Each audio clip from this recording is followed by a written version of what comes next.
This fan base is amazing. The city of Cincinnati is amazing, and I wouldn't want to be anywhere else. Desmond fakes a handoff, runs to the right. He's got all sorts of room to the 30, 25, 20, 15, 10, 5, touchdown! Bearcats! 20, 25, toward the middle of the field at the 35, and he is gone! Trey Tucker will take it 98 yards to the house. A nip at night knockout as the Bearcats send a message to the college football world. Did you see that? Okay.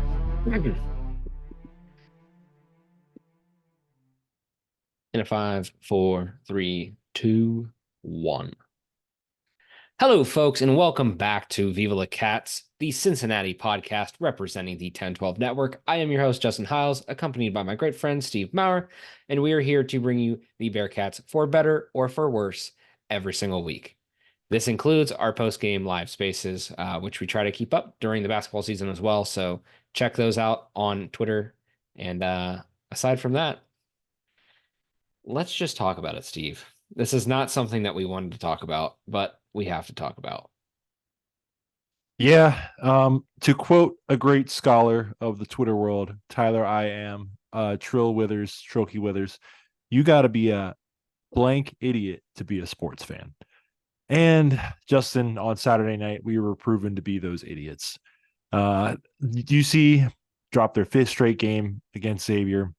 And it almost like, Justin, you told me, but it didn't really feel like it was really ever close other than the short period of time we were leading in the second half and we made that charge. But it was demoralizing.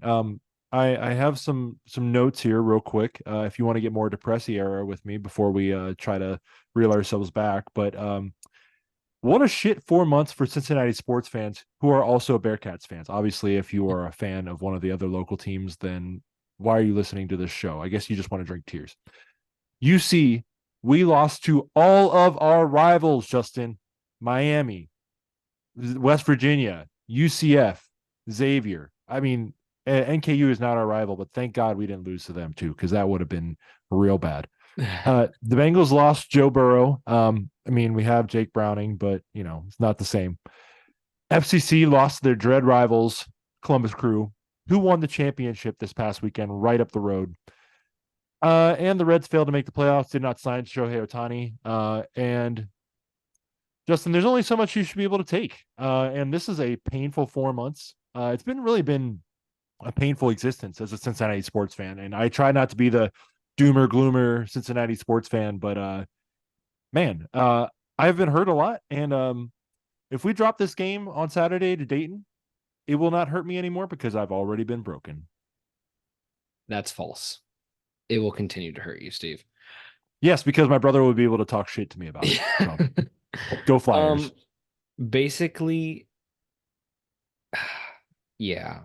I think we're at the point where as you so sadly said, it's time to become a casual. And as much as that, obviously it's not going to happen for us on the Bearcats side. If you follow any amount of pro sports for Cincinnati, you got to be a casual if you want to have any amount of enjoyment, because it is just straight suffering and misery over and over and over again. There really have not been many breaks. Oh, Jizzle James just made a 3. For those of you who are not aware, it is a Tuesday night, and we are currently watching the Cincinnati versus Bryant game, or should I say, the dilapidated Cincinnati team that played Xavier, cut that in half. They're playing Bryant. It's not going very well. But speaking of Norwood, let's talk about that game, Steve. Let's just go right into it. We have to. Yep.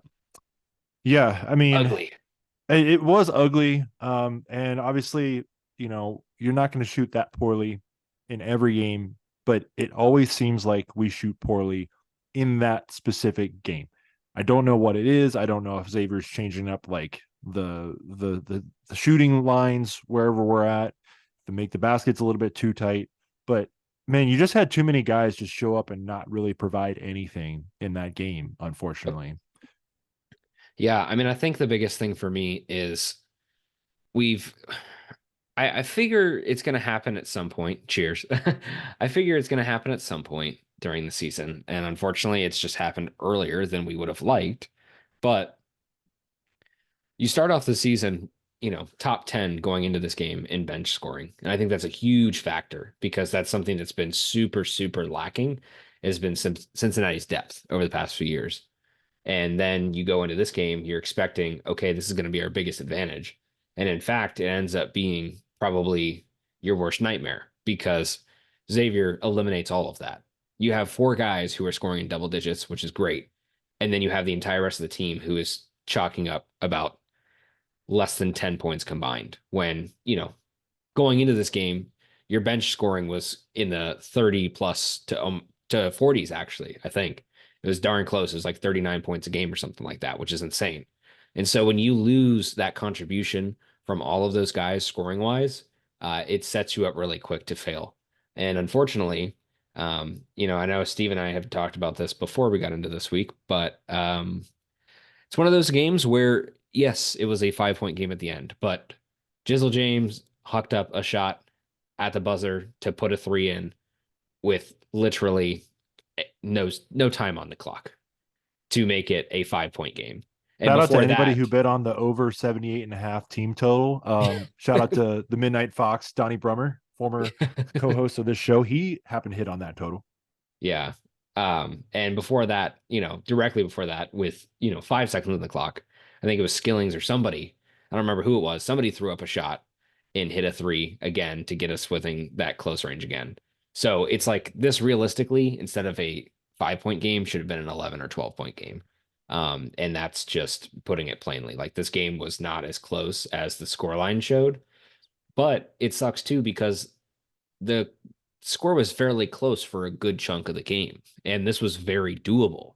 We didn't go into the half with a lead. Would have loved that, but it was a close game, close enough game. It's manageable. And then you get halfway through the second half, still seems manageable, and then it just starts opening up. And I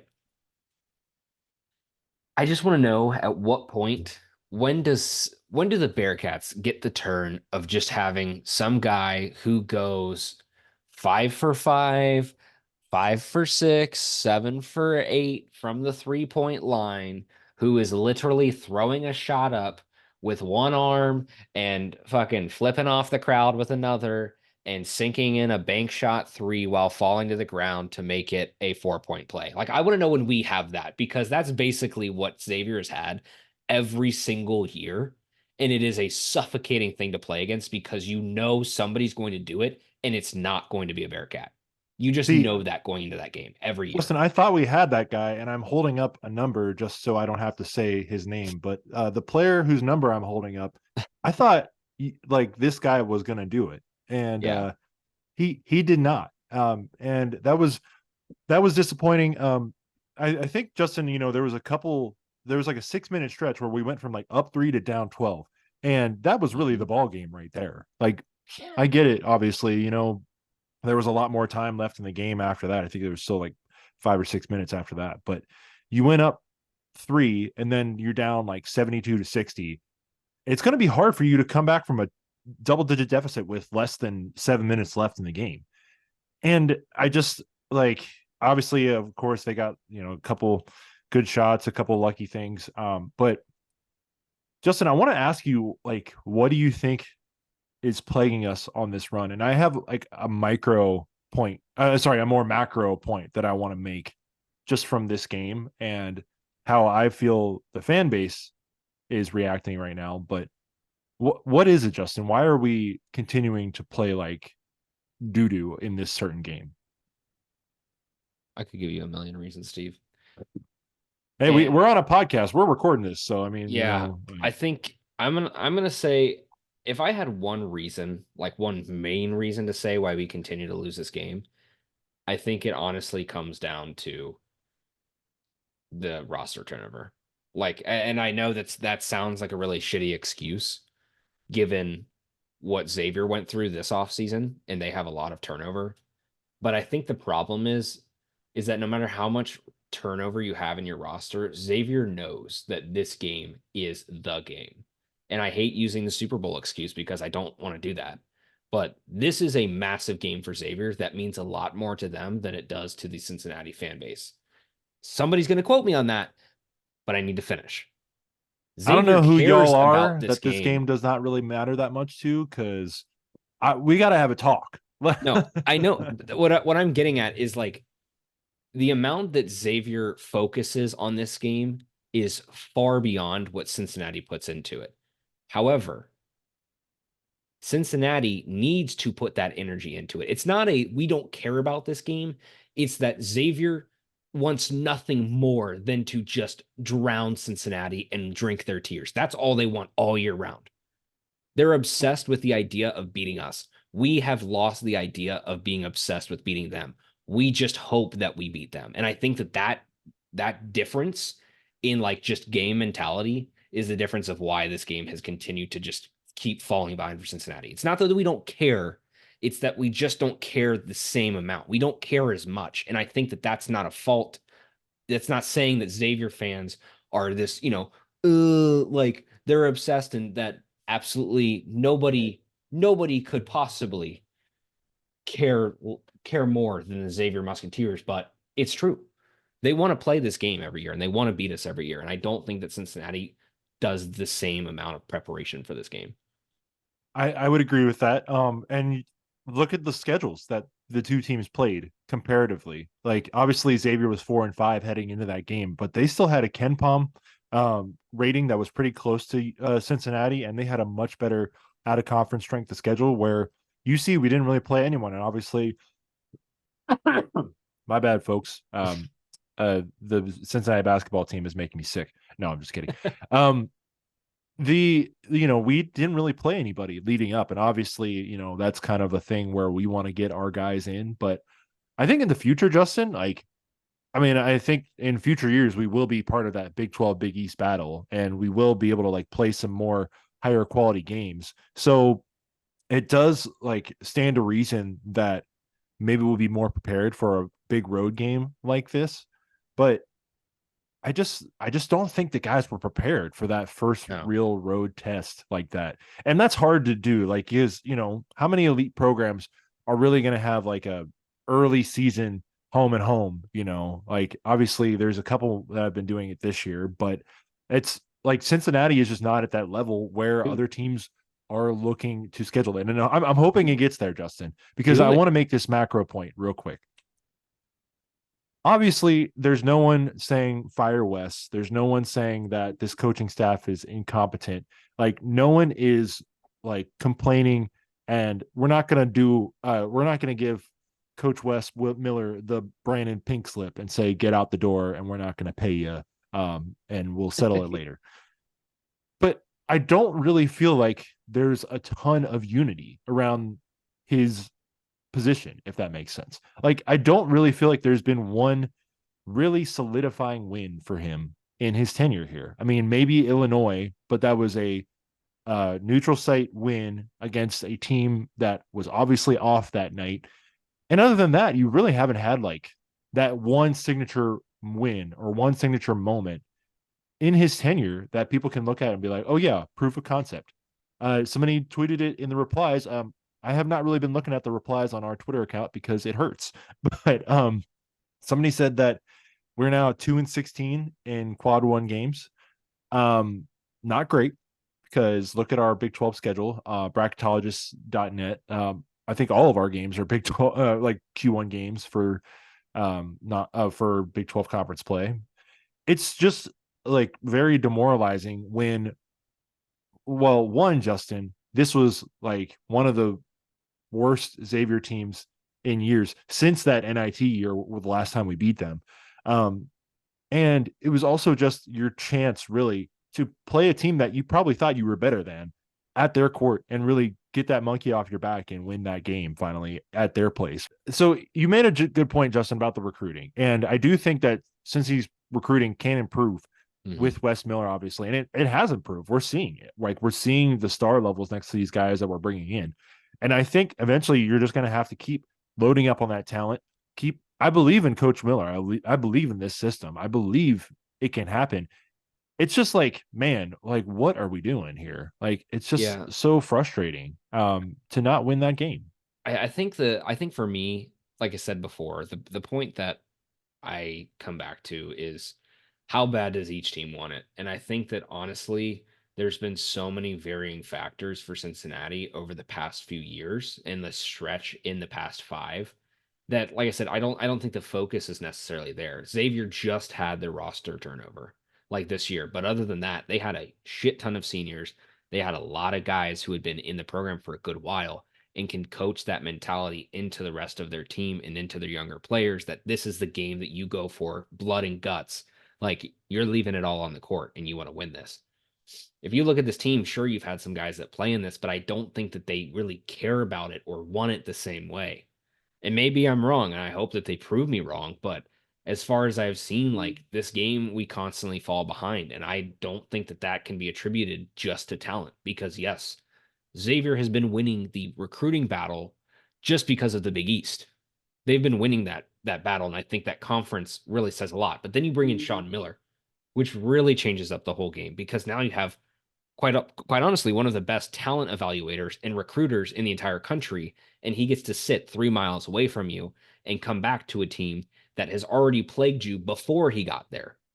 And so now this kind of continues. And I, like I said, I look at it this way too. I think Wes still is, and this is a very hard thing to accept. And I don't think that this makes an excuse for him, but Wes is still a super young coach. I don't think people realize that this guy is like 40 years old flat. Like Sean Miller's 55. I just looked this up the other day out of curiosity. Sean Miller's 55. This guy's got 15 years of life on him. And Yeah, I and he's think had that that like higher major experience too, as well. exactly. I think Like the at amount of Arizona, time like and huge. coaching experience, like Wes Miller was in high school or middle school when Sean Miller started coaching. Like this is a completely different level of experience. And so like it's just going to take a lot of time, I think, for Wes to really build up. But now he's got the recruits. So if you got the recruits, you've got the guys. Once you get the talent in the door, this is kind of what I said last week going into this game, but I really believe it now, is if you don't win this game next year, you're not going to have an excuse anymore. You're going to be stuck because ultimately this is not going to get any better after that. If you lose at home, you have to go away the next year. You've already lost 4 shootouts at that point under this same coach. I don't know how you come back from that unless you're actually competing in the Big 12. Like West has, you didn't win this game. You got to beat Dayton. And if you don't beat Dayton, you sure as hell better steal some top 10 wins from the first 6 teams that you play. The first 6 teams that we play in the Big 12, Steve, 4 of them are ranked in the top 25 right now, and 3 of them are ranked in the top like 12 or 50 or 10 or 15. Like it's insane. Like you have so much like weight on the front end of your schedule. You have to be prepared going into that, and you've got to get your shit together. And right now, what I'm watching against Bryant and what I watched last week against Xavier is not doing it. And so you have to put the proof of concept into motion. And so far, unfortunately, Wes really hasn't done that yet. I think the 7-0 start really helps, but you have to show that, like, okay, you have one off night where you're just shooting poorly. You're not doing so well against Xavier. You might have a little bit of a slump, but guess what? Good teams, their slump might last a little bit longer. Great teams, that's going to be one night. You got caught off guard and you go into the next week and you beat the shit out of a team that you're supposed to beat the shit out of. The spread on this game tonight is 20, and it's like it's a 9-point game with 9 minutes to go. Like you should be blowing Brian out of the water. No disrespect to them. They're a good team. They beat a top 15 team already.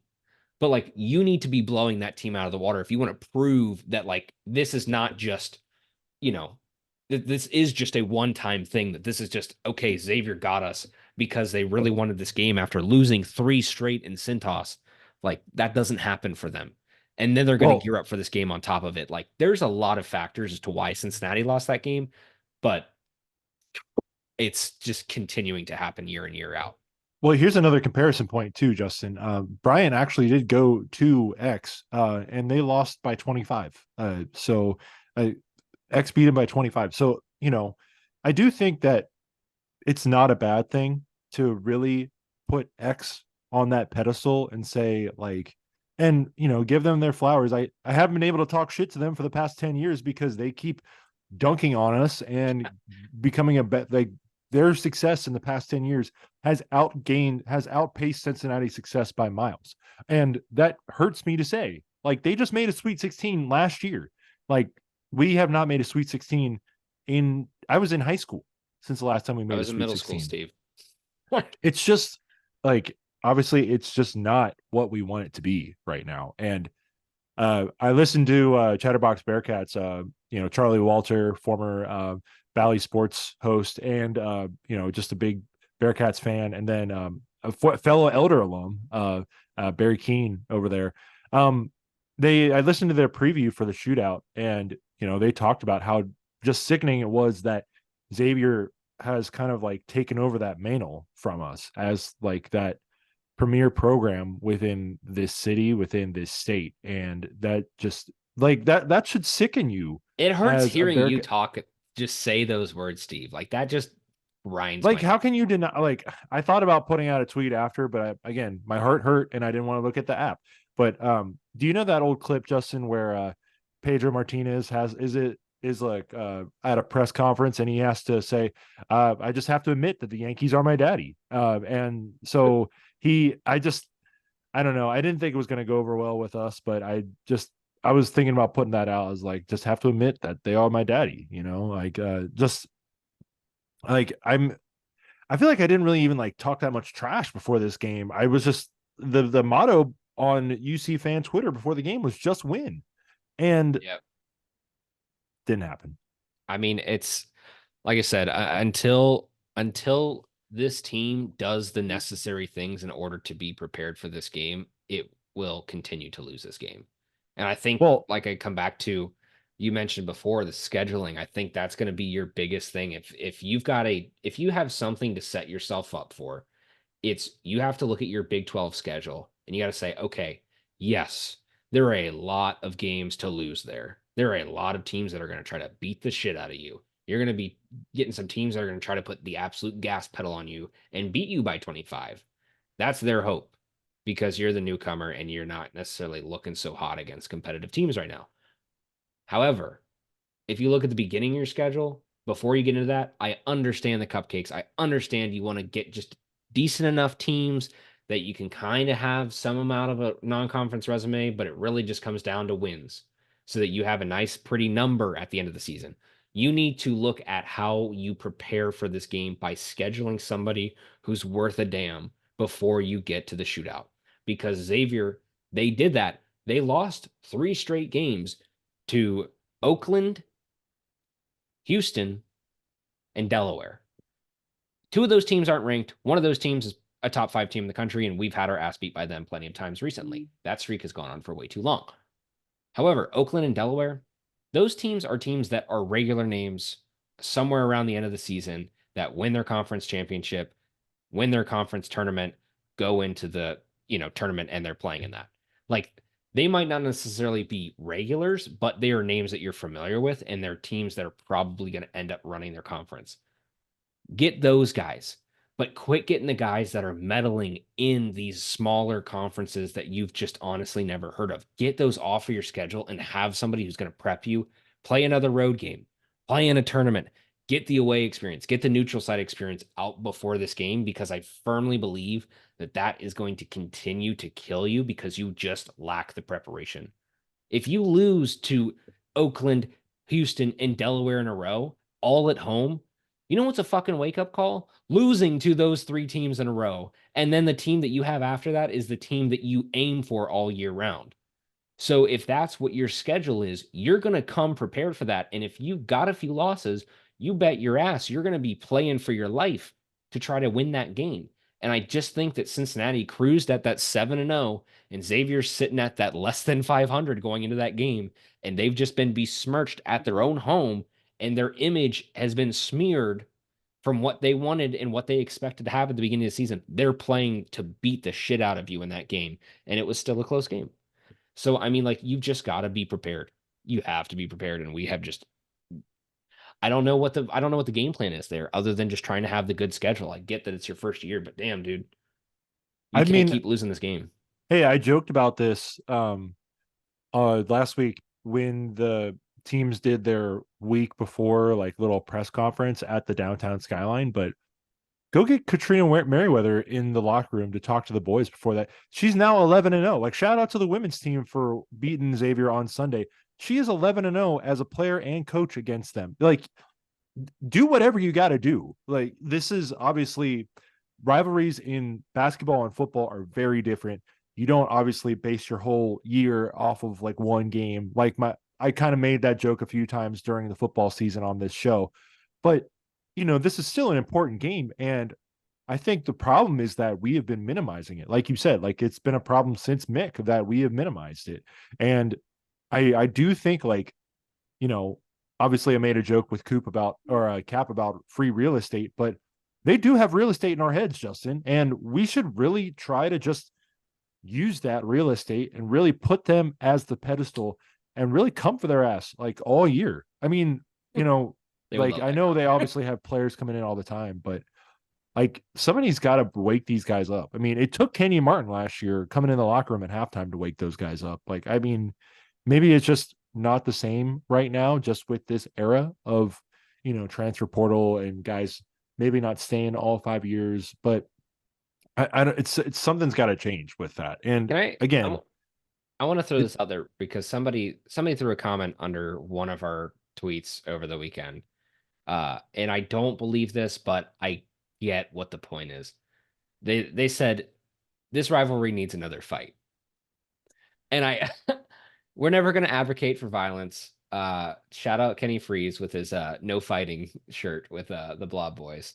But we're never going to advocate for that. But at the same time, like, what this rivalry needs is something that's just going to get these guys pissed off, and something that's going to be like, oh, yeah, no, we fucking hate these guys, because there's nothing about this rivalry or any of these guys on the roster that just has like this fervent hate for Xavier. Xavier has that, like I said, because it's ingrained in their culture to hate Cincinnati.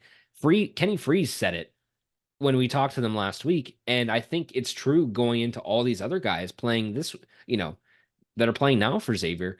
They don't know Cincinnati. They haven't played any of these guys, but they hate them. They hate them, and they want to hate them, and they like it's just like pumping yourself up in order to play the game. And I think Cincinnati just kind of walks in this game as like, all right, this is just, another game, local game on the schedule. We got to win. But like, it's not like this is somebody that I want to, slit their throat. Like, you want the cutthroat action out on the court, and Cincinnati doesn't play that way, and Xavier does.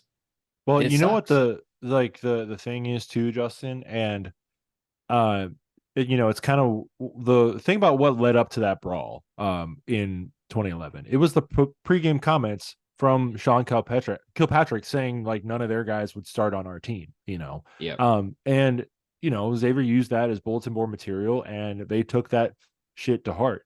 And not to say, obviously we can't call them little brother because they beat us 5 straight times, but like, just in the city, Xavier is the smaller school. They have like just counting numbers, they have less fans than us.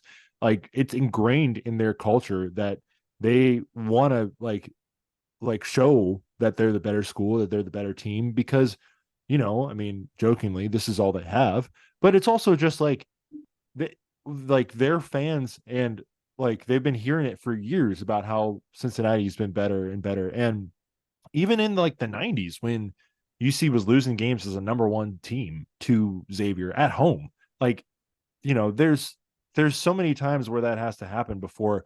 Like, I just think this has been the problem with UC basketball for a while, and not that we need to like tear it all down and just start over. I mean, we're trying to go back to the glory days. We're wearing the blocks again, but I just feel like there's been an unearned arrogance from this program for the past 20, but ever since Bob Huggins left, like ever since that tenure ended, we've had an unearned arrogance about us.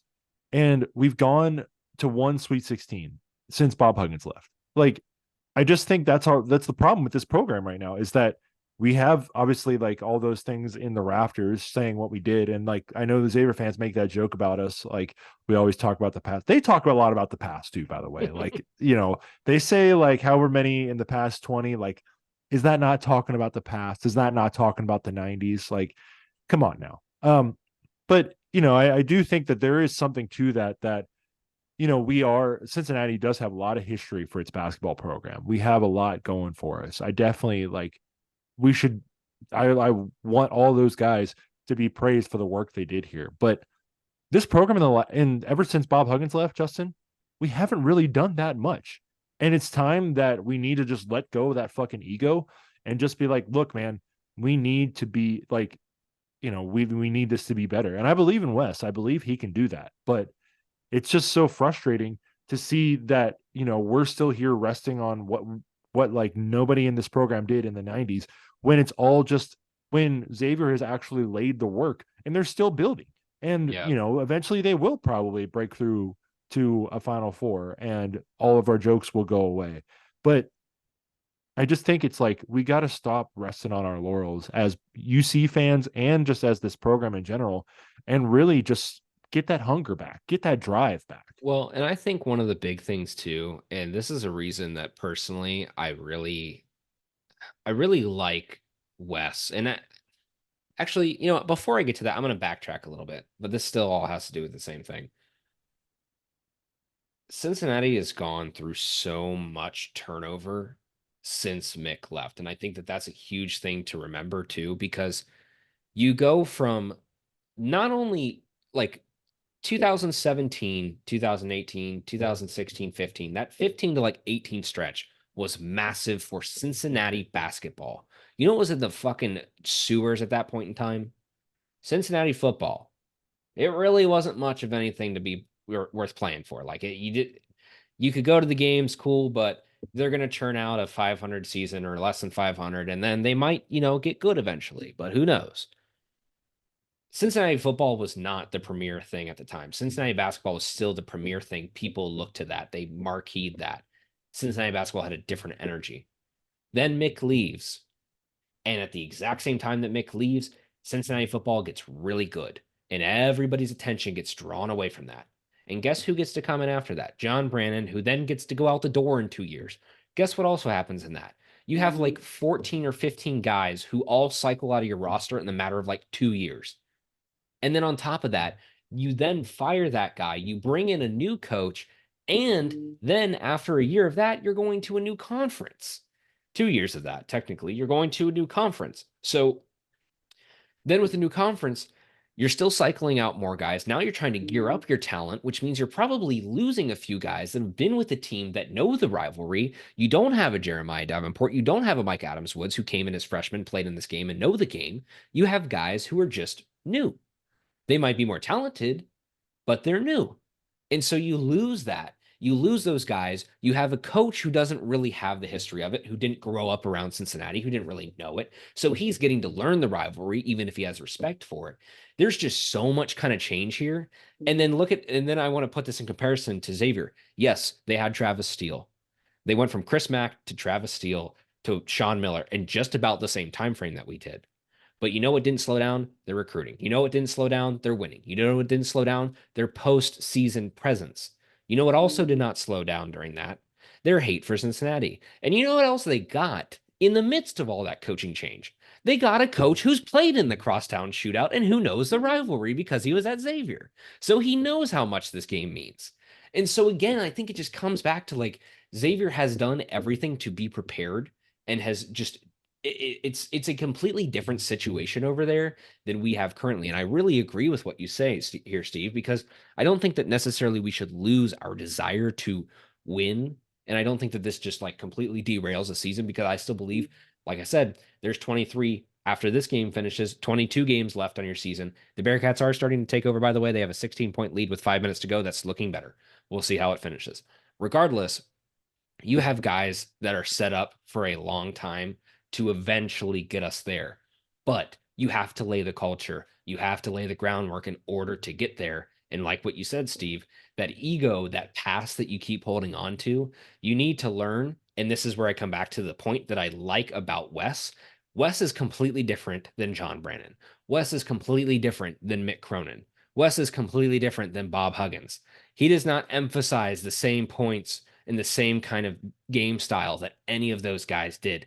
He has a very different structure. He respects what they did, but he has a very different structure, and he has something that he came with that is a completely different game. There's a reason that the Bearcats offense looks as effective as it has over over a period of time. Sure, there's some down spells in there, just like any other team is going to have a poor shooting night, but they look good and they have improved over the course of time. And that's a thing that I think with Wes you can really believe in, is it is changing the identity to where Cincinnati basketball is a new thing. And it's not just this constant pearl clutching of what we've had. Like, I think this is just a new thing that you have to kind of just get with and stay with. And you just got to hope that it gets better. I'm not at a point, like I said, I'm not going to be out on Wes. I'm going to see how this season goes. I still firmly believe in Wes's system and that he can do it. I think he is the coach for the long haul. He just has to get some of those wins on the board to keep people with him. But you can clearly see his guys care about him. Look at the way that Olivari talked about him after the game. This is directly after the game in the crosstown shootout. You're supposed to be up there talking a bunch of shit, talking about how much you hate, like how much you beat Cincinnati and how fun it is and all that. And he's talking about Wes Miller after the game and how much respect he has for Wes Miller and Chad Dollar and our staff because he got recruited by them too. But seeing Olivari, and I'm like, I hate saying this, I kind of liked him and I kind of liked the way that he was talking, and his game is super respectable. Seeing that and seeing the type of person that you can clearly see that he is a good guy gives me confidence in Wes, because you can see that that's the kind of guy he was trying to get, and Xavier just happened to snag him. That makes me feel a lot better because you can see that product. That's a good guy on a different team that we hate, and you can respect him. And Wes was going for that. That kind of culture, I think, is really important to get those guys in your locker room. So I respect that. And I think that he's doing that with the rest of the guys because you can see they've got a good level head and they're good kids. I just hope that we continue to do that and then bolster the talent and get these guys going. That was a long rant, but no, I believe in Wes. With that. Don't give up on Wes yet. Believe in Wes. I completely agree. Steve, I would just like to inform you and the people listening to this that the Bearcats have won the race to 69 tonight. I think it should be fine. John Newman just put in a layup. It is now 71-52. The Bearcats are cruising towards that 20.5 point spread. So things are looking up. Never We're beating the team the way that we should. Why did I ever doubt these guys? They're back. Yeah. Like I said, hey, man, Bearcats basketball has a lot of season left. Don't give up on them. The shootout, it's ugly and hopefully able to improve, but there's a lot of season left. There's a lot of future left with this roster. We didn't even talk about Jizzle James. We're less than a minute on our Zoom. We didn't even talk about Jizzle James. Should we talk about him, Steve? Should Jizzle James, a little more? Okay, so that was a quick little splice here, but we realized we also did not talk about the game in the players and sort of the statistical breakdown. So we're going to make it quick. This game was honestly pretty good for a few guys and really ugly for the rest. But the one that we want to talk about and we want to lead with is the true freshman, the real James. Not the fake James at USC, the real James that's in Cincinnati. Edgerrin's son, Jizzle James. Jizzle. Yeah, Jizzle, dude, he really like went off, man. I mean, was cooking. He was what we asked for. He was what we asked for. Just the rest of the team failed to keep up with him. I'm so impressed by him, man. Like, he really kind of just stepped up in that situation, and he's. We've kind of been asking this year, like, who's going to be that. We don't really have a go-to scorer, but I'm so impressed with him being a freshman and being that go-to guy. Like, that's just so impressive to me to be able to like be a true freshman, step right in and have that kind of role there. And, I'm just going to pull up what he did tonight just because we're talking about him. But 11 points, two rebounds, 3 turnovers. Like, maybe not his greatest game, but still played well enough for us tonight. Shout out to Aziz, by the way, 12 and 17 for him. But Justin, we were we were DMing with our former Xavier Viceroy buddy. I had been calling him Kyle all along, which was wrong because his real name is something else. But so he mentioned though that Jizzle got pulled a couple different times, and I know why. It's mostly just because of like the him being just such a young player and just how Jizzle, Day Day is more experienced in these situations. But I will kind of have to wonder if you're West, if you're just like, I got to let the hot hand ride here, like I don't really know how many turnovers that Jizzle has had, but you know, I mean, he only had one tonight and not like 15 overall for the team, but I kind of just wonder if you got to let the hot hand ride there. Dude, I'm okay. Here's where I gotta go with this because I think Day Day and Jizzle in a way that was very different than what we had last year with Micah and DDJ, which is crazy to think that we had Micah and DDJ this year and we have neither of them now. But and it's just how fast this, backcourt has changed. But when you look at the dynamic between them, I feel like it's really similar. And I think that that's where that point comes into play of you have to let the hot hand ride because they're so similar in their game. They really attack the basket. They try to shoot some threes. They have a really rounded game. I don't know what Day Day has that Jizzle doesn't. And I don't necessarily know what Jizzle has that Day Day doesn't. But I think that Jizzle has shown a little bit of the scoring consistency. And I think between the two of them, you have such a similar look that you really can't sacrifice having both of them on the court at the same time. And given both of their skill set and their position and the depth that we have now at that position, you really can't afford to lose either one of them either. And you can't afford to risk having both of them on the court at the same time. I just think what is going on? What? Sorry. I had some highlight playing that was showing up.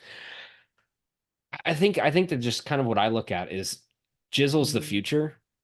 Day Day is gonna last you this year. I think he gets next year as well, too, right? I don't think he's just 1 year, so you got two Yeah, out of him. yeah, he would have 2 years as a JUCO guy. Right. So I think you just keep playing them the way you have. I think you split their minutes. I think they're giving you some strong contributions. Whoever's hottest right now, let them have the last few minutes of the game.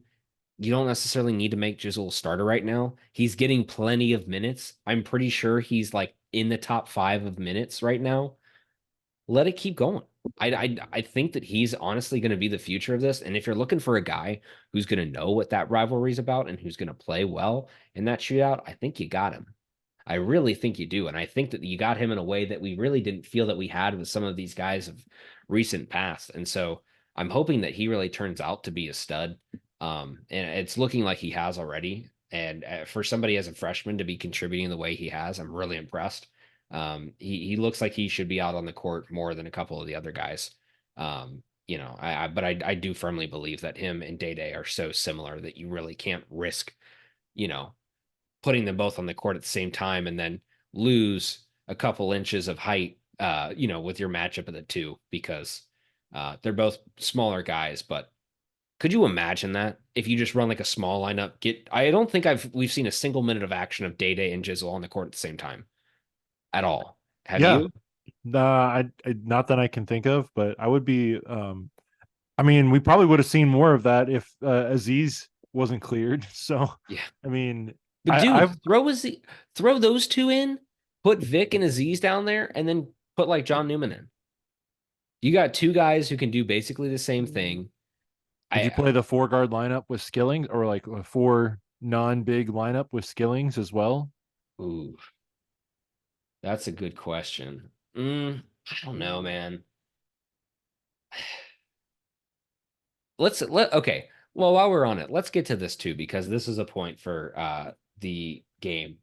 And I was really frustrated by this. I texted Steve this, and this was my biggest pain point. So the bench scoring, not great. The overall contributions, aside from Jizzle James,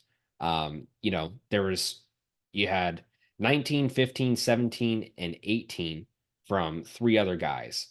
That's great. But it flies directly in the face of everything that we said going into this week, which was the entire rest of your team that are not those four guys, 2, 2, 0, 3, 0, 3. Like, that's nothing from the entire rest of your team. And that's not been the mantra all year round. It's been, we're going to split the load. We might have some double digit scores, but they're going to be low double digit scores because we're going to have like 7 of them. And instead, you just have a few guys and everybody else gets locked up. You also had Seamus, Dan Skillings, and CJ Frederick, who went a combined 0 for 9 from 3 against Xavier. And from the field, those 3 went 2 for 20 between 3 guys. One of them is a starter, and the other 2 are sharing some high second bench rotation minutes. You got to have that figured out.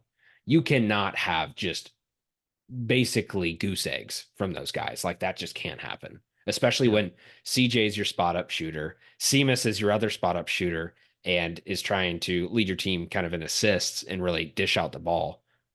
And then you have Dan Skillings, who's supposed to be do it everything. You can't have all 3 of them have goose eggs from 3 and then have 2 for 20 from the field. Like, that's just so bad. Yeah, I mean, and that is my concern against teams that will be as good or better than Xavier is that, we just like, if you can take those guys away from the game, that instantly improves the other team's chances of beating Cincinnati. And Skillings, unfortunately, we've seen some ups and downs from him this year. I think people were hoping that he would be a more consistent producer, and he just has not been yet. And he's a sophomore, he's still growing. I do think that I'm holding up his number again for people. I do think that you would hope that a guy with some more experience in college basketball could have provided that moment, like I had hyped him up on the show with the Blob Boys to do. And it just unfortunately didn't happen for him. And, I don't want to crush him too much because I'm sure he knew too. And I'm sure it didn't feel good for him to have that moment in that game. And just understanding for him what the weight of that game is, but just like a tough performance from those guys. And honestly, I don't think Seamus should have been playing. Like, I know we just needed a body, and he still looked kind of hurt during the Bryant game, honestly. But like, just still, I don't think he should have played in that game. And I get why, but he did look a lot better against Bryant. I'm just gonna pull up his box real quick, but 7 points, 3 for 5, 1 3, 5 rebounds, 2 assists. Doing a little bit better there. And then shout out to Jizzle, 11 again. Skillings, like I said, hot and cold, 11. CJ Frederick, bounce back game for him. Happy to see that, 14. Aziz, though, 12 and 17. That's another one, Justin. Like, Victor had 17 in this game, and Aziz only had 3. Like, we did boss them in the paint, 50 to 29 points in the paint. And like, I think the Blob guys told us, like, the play in the paint for them is not their strongest point. And we were able to take advantage of that. I just think, like, if we were able to knock down a few more of those shots and obviously prevent them from making shots, that is how basketball works. But let's just put it this way. Olivari, he made more threes than the entire Cincinnati roster combined in this game. That's really the only highlight of anything that you need to know about how the 3-point shooting went. But why is Wes Miller not checking his Twitter? I tweeted the screenshot at him. I was like, here's your scouting report, Wes. Yeah. Like, it was Quincy Oliveri made like 4 threes against Delaware, and everybody else was like 0 for 10. Like, that's your scouting report. And obviously Oliveri is a good player, but that was just a little bit demoralizing to have that happen to us. I think the biggest thing that I noticed in this game that really just irked me. Okay, you have Seamus and Skillings and Frederick going 0 for 9. Yeah, that sucks. Those guys should be shooting your threes. Yeah, right. That makes sense. In this game, you had Victor Locken. This is not shout. This is not like calling out Vic. This is a coaching thing. This is on Wes. You cannot have a big who made like 4 threes in the past 2 seasons shoot 7 of them against Xavier. I understand that he went like 5 for 5 against Georgia Tech and or like 5 of 6 from three. It was something insane, but he was hot. He was hot shooting. Vic made his first three after he missed like 5. He should have never been taking another three in that game. I understand that his game has evolved, but you cannot have him shooting that many threes in a game. It is irresponsible to have your center shoot that many threes in a game when that is not his only shot. He clearly going 1 for 7. If you take those 3 off, he had 14 points in this game. Those 14 points can guarantee all of them came in the paint or at the line. That's where his points should come from. And if he happens to make a 3, cool, let him shoot another one. If he misses that one, don't let him shoot again. That's how that should be. Like, that's just the way center should play, unless you're like Wembayama or something crazy, unless you're Porzingis or some kind of like wizard unicorn center. Like, you should not be shooting that many threes a game. And then you come into this game, there's the discipline because Vic didn't shoot a single 3 in this game. He went 0 for 0 from 3. He only had 7 points, but he had 12 rebounds. He did his job. He had a block. Aziz had 4 blocks in this game. The paint guys did their job. The armory did their job. And I think they did their job last week, but I think the game was a little bit too reliant on guys doing things that they're not used to, which gets you out of your rhythm and gets you out of your mojo. And like I said, I think that this is where I see it as the game against Xavier was your outlier. We played pretty damn bad, and it was still a 5-point game. So keep that in mind too. I think the defense needs to shore up a little bit and get a little bit cleaner. Bryant, of course, only scored 53 tonight. I think about half of those were just their own fault. They do not know how to shoot right now, so hopefully they can figure it out for their season. But I think as bad as we played against Xavier, we still played good enough to compete with them down to the wire for the most part. So if we can do that against the Big 12, I think we'll be set up fairly well to succeed. I think it really is just going to fall back on the hand of you can't let that happen every week. You got to have it. If something bad happens, you got to brush it off. You got to get over it. Thankfully, the Bearcats took care of business. They ended up winning by 28 tonight. 85-53. So for a game that was a little bit ugly, it was a 3-point game at the half. Sorry? You mean 32? Yeah, 85 to 53. I'm a designer. Math isn't my strong suit. 32 points. So they cover. Hey, you know who else is a Coleraine grad? Ivan fucking Pace Jr., baby. That guy is a stud. And shout out to him. Jokes on all of you NFL teams, including the Vikings, who didn't even draft him. He should have never missed the NFL draft. What a complete oversight. A unanimous All-American. Does not even get a sniff, but ends up being what could quite possibly be the defensive rookie of the year. So congratulations to you, fellow His Coleraine team grad, allowed as Ivan many Pace Jr. points as Coleraine had football wins this year. Steve, that's a different conversation for a different day. We're talking basketball. Like I said, though, overall, I think as ugly as the first half was, it was 30-27. The Bearcats put up 55 in the second half, so they got their shit together at the half, which is good. That's all you can ask for. If you put up 55 in a second half, you come out with halftime adjustments and you look good. And quite honestly, they did that against Xavier too. I think Xavier just started hitting their shots. And so comparatively, when you look at these two games, I think they set up fairly decently to compete. I just don't think they did enough to win. And tonight, of course, they did what they should have, and they beat the brakes off of Bryant. So congratulations, Bearcats. Now 8-1. That still is a very nice number. It feels very good. You just have to take care of business in Heritage Bank Arena, formerly known as US Bank Arena, and beat Dayton. And that's all you better do it, or else I won't have bragging rights against my brother. But also, If you don't do it, we've lost to like 4 local teams this year, which is just really bad. Yeah.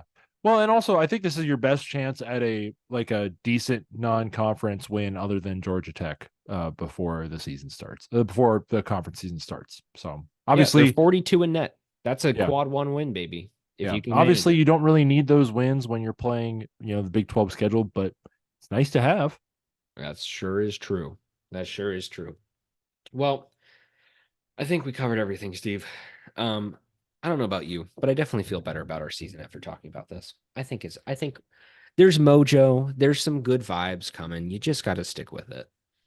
Yeah, I was a little bit forlorn over the weekend and at the start of this podcast, but I think we've talked out our issues. I think we've really figured out what we need. What we said what we had to say, and we're just going to be better for it, just like the Bearcats. So shout out to all the fans, by the way. Thanks for sticking with us. I know this is a hard episode to listen to, especially after your favorite team loses in the biggest game of the year, but keep with us. Big 12 season still incoming. It's going to be a lot of fun this year. Bearcats are going to win a couple games, hopefully win a couple games that they're not supposed to win. And maybe that unifying moment will come this year, Justin. Maybe we'll just win one game that we're not supposed to and just be like, all right, we're here. The Wes Miller train rolls on. Speaking of Big 12 friends that we're shouting out, I would like to take a second here to just shout out some good friends over at Charlie Hustle. Your friends over at Charlie Hustle have you set for the entire winter. They have you set through basketball season. They come into the spring, into the summer, and through football season too. They have a fantastic collection with the finest threads, with the finest graphics, all but Cincinnati. We're still waiting. I'm going to put together a whole thing later on of all the time we waited, and then it's going to feel so good when we finally have the product. But they have all of the other Big 12 teams. They have plenty of other teams across the South that you may be a fan of and your family may be a fan of. So if you are a fan of those teams or you simply want some nice threads, head over to charliehustle.com. Use the promo code 101215. That's 101215 for 15% off of all non-sale items and get you some good gear because it's the holiday season. Treat yourself if nobody else is going to do it for you. That's right. Take care of yourself. Take care of your chickens. Take care of your mentals. And take care of Charlie Hustle. They help us out in many ways. Why don't you let them help you out this holiday season? Very nice. Very nice. Sorry. That was it probably could have been a cleaner way to say them. Let them help you this holiday season. How about that? Much better. I think it's time. To go to bed, Steve. Yeah. I have a toast. Here's to the rest of the season. Hopefully it won't be as bad as what we saw on Saturday night. And I know it won't be because, Justin, I'm going to say that was going to be that's the rock bottom for this team. They can only get better from here. Yep.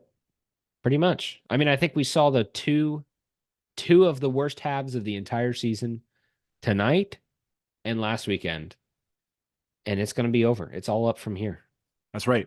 You said there was not going to be any losses in these new uniforms. So still haven't lost in the white uniforms. Haven't seen the Cincinnati, the red uniforms yet. So this is true. You never know. Well, Steve, have a good one, brother. You as well, sir. And you as well, our loyal listeners. Thank you very much. Don't forget. Viva la Cats.